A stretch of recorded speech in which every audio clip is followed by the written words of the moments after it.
সবাইকে আসসালামু আলাইকুম। আপনারা দেখছেন MD Liton Rahman in information.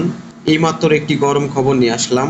আজ 1 সেপ্টেম্বর 2025 আফগানিস্তানে একটি শক্তিশালী ভূমিকম্প আঘাত আনে, যার ফলে অন্তত 20 জন নিহত এবং শতাধিক মানুষ আহত হয়েছেন। ভূমিকম্পটির মাত্রা ছিল 6.0 রিক্টার স্কেলে এবং এটি আফগানিস্তানের পূর্ব অঞ্চলীয় কোনার প্রদেশে পাকিস্তান সীমান্ত কাছাকাছি এলাকায় আঘাত আনে। আফগানিস্তানের তথ্য মন্ত্রণালয় বারুদ্দি আনাতুল এজেন্সি জানিয়েছে, ভূমিকম্পে 250 জনেরও বেশি মানুষের মৃত্যু হয়েছে এবং 500 জনেরও বেশি আহত হয়েছে। কোনার প্রদেশে নরগোল জেলার একাধিক গ্রাম সম্পূর্ণভাবে ধ্বংস হয়ে গেছে এবং সেখানে উদ্ধার কাজ চলছে। তালেবান সরকারের মুখপাত্র জবিউল্লাহ মুজাহিদ জানিয়েছেন, উদ্ধারকারী দলগুলো ক্ষতিগ্রস্ত এলাকায় পৌঁছেছে এবং আন্তর্জাতিক সাহায্যের জন্য আবেদন করা হয়েছে। এই বিপর্যয়ে আফগানিস্তানের জনগণ এবং আন্তর্জাতিক সম্প্রদায়ের সহানুভূতি ও সাহায্যের প্রয়োজন।